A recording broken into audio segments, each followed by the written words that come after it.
Hi guys, Andy here. So to cut a short story even shorter, I broke my Bluetooth over-ear headphones recently, so I was looking for replacements. I use them for watching the TV and playing computer games. I live in a flat, so therefore I don't want to be disturbing the people upstairs or the neighbours with loud gunshots and whatever else, so I almost always wear headphones. Initially I was looking in the kind of £100 to £200 range. That's what my previous Sonys were, and I was looking at the Plantronics Pro Beat 2, I think they were called. Then I reviewed my brother's Bose QC35 2s, which I was amazed by, quite frankly. They were just a fantastic pair of headphones. So when my headphones then broke, I thought, well, I'm going to get some of those Bose as well, because they're pretty amazing. So I got the Bose. What I quite quickly realised was there's the audio latency issue that I didn't honestly believe was still an issue with Bluetooth. I thought Bluetooth was fast enough, it wasn't a problem. But with the Bose, I mean, playing computer games using Bluetooth, you would pull the trigger, so to speak, and it felt like half a second later you'd hear the bullet. Not ideal, you know. You need to have pretty quick responsive sounding when you're playing shooters like that. Because I then noticed it in the game, I noticed it when I was watching the TV using them as well, and the lip sync was slightly out, or it was more noticeable if someone, I don't know, put a glass on a table, clunk, there was a delay to it. So I did a bit of Googling. I thought maybe it's just got a bit of an issue, maybe I need to update firmware, maybe I don't know what, but actually it turns out there's quite a few people who were saying, oh, what's this audio latency issue? And there isn't particularly a fix, it's just a fact of Bluetooth. What there is though, there's other headphones that have lower latency. There's also codecs like aptX. So I was looking what my options were, and I saw the Sony WH-1000 XM2s. So I picked a pair of those up. And obviously this video, as you'll know by the video title, is me comparing the Bose QC35 2s to the Sony 1000 XM2s. I have done reviews of both of them. You should be able to click on the information on the side there to see the full review of each one if you want more detail. This video won't be as detailed. It is literally going to be talking about the differences between the two and why you might choose one or the other. I'll start off with the design / hardware, and I'll start with the Sonys. One thing that kind of, well, just that I noticed, well, they sound a little plasticky. If I do that, let me grab the Bose. It just doesn't. The Sony sounds a little plasticky. It's not an issue. It's just kind of something I noticed. Oh, it doesn't sound as premium as the Bose ones. Also, so the Bose, I give them a shake. Oh, actually, I was already down. Yeah, it does move a little bit actually. Okay, because I'm fairly sure I've done that before and it didn't move.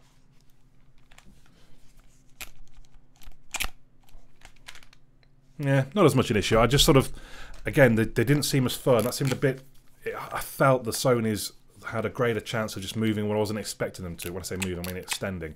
Again, not a big issue, just something I kind of noticed. And funny enough, yeah, it did just do it on the Bose, but I didn't notice it when I was in use. I never noticed it kind of extending when I wasn't expecting it to. I do generally prefer the Bose's buttons. They're a little bit more pronounced. They're a little bit more, you can feel them there. Whereas the Sony ones are quite sort of flush. And some people might prefer the flush, but when you've got them on, it's a little bit harder to find. It's not. Again, very small things. They're both great hardware. They've both got great design.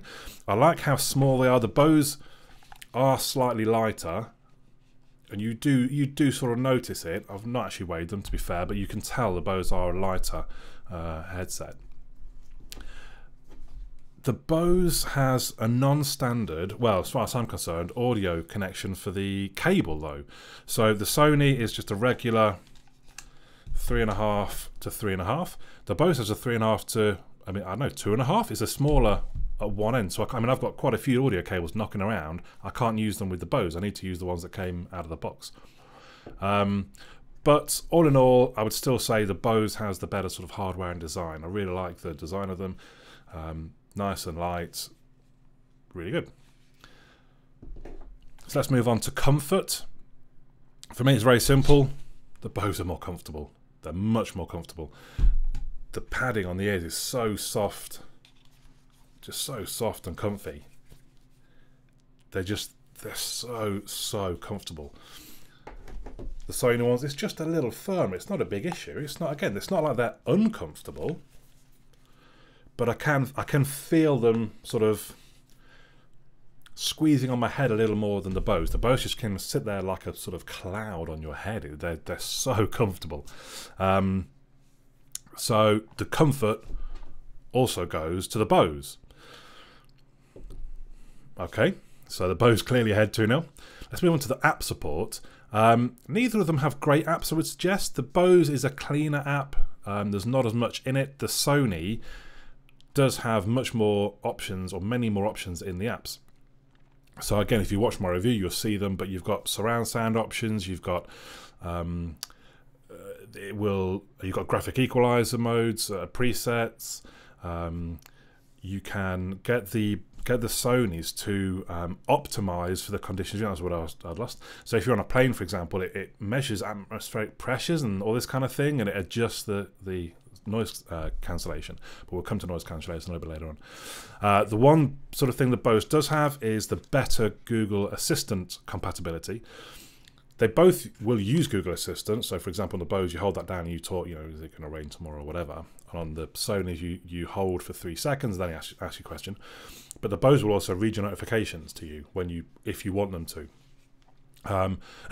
But app support is going to go to the Sonys. There's a lot more options in the app. Some of them not so great, like the surround sound isn't particularly good, but all the options are there. The support is better within the app. Now to the noise cancellation. This one, I've swung back and forth. When I did the review of the Bose, I was stunned. I was amazed by the noise cancellation. When I then put the Sonys on, not quite as good. So the Bose seemed to give you total silence, just nothing.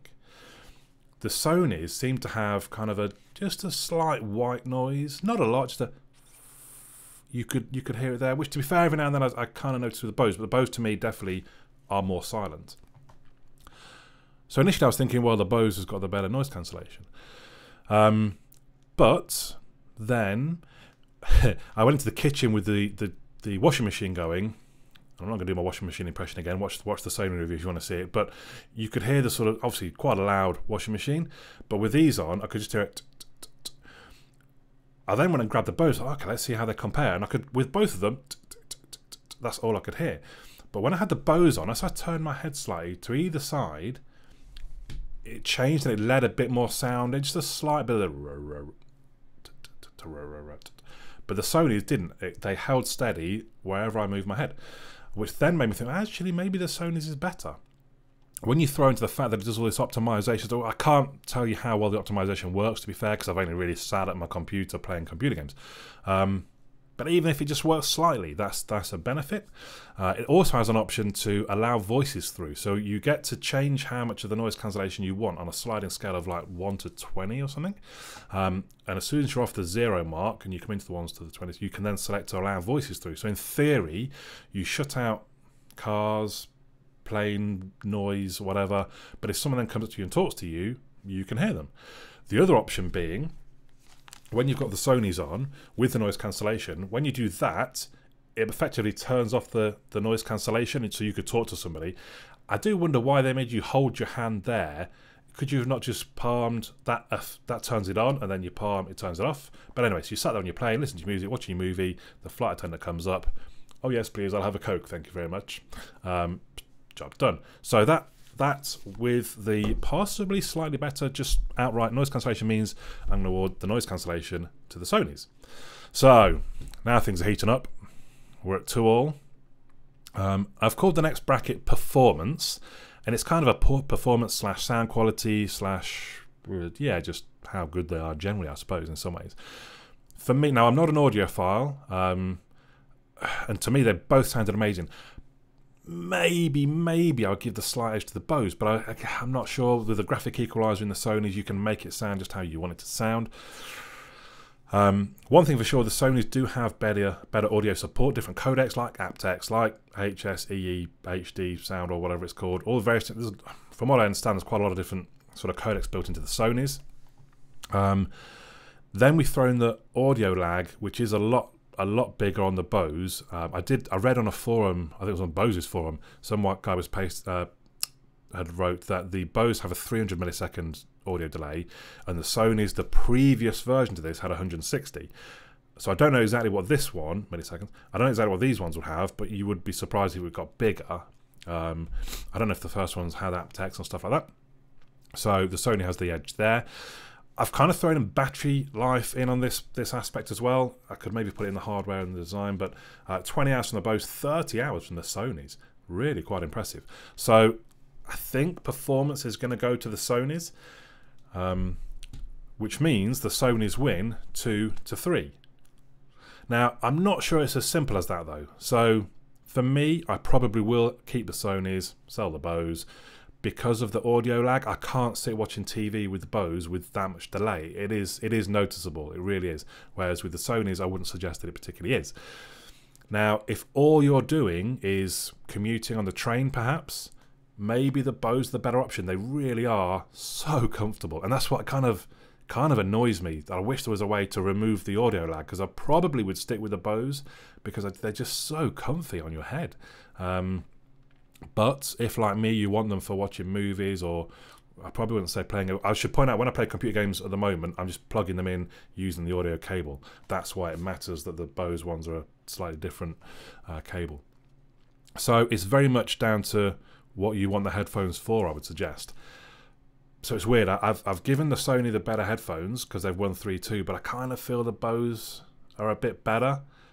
But at the same time, for my particular use case, they're not. I need the Sonys. So I don't know. Make from that what you will. Hopefully, I've given you enough information. You can make the decision between the two. Let me know your thoughts in the comments down below. If you think there's another set of headphones around this price bracket, and we're talking £330 for both of them, drop them in the comments. I'm not saying I'm going to go out and buy them, but I'd be quite interested just to see. Well, maybe I would try them. I'm quite enjoying reviewing the old headphones. So yeah, basically, let me know your thoughts in the comments down below. But for now, my name's Andy, and I'll catch you all again soon.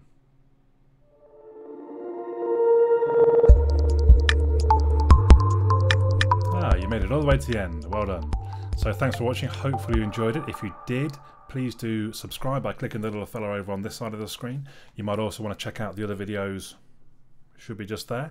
Check out my website as well, androidandy.uk, made by me. I'm learning HTML and PHP, so hopefully it's functional. But I'll see you again in the next video.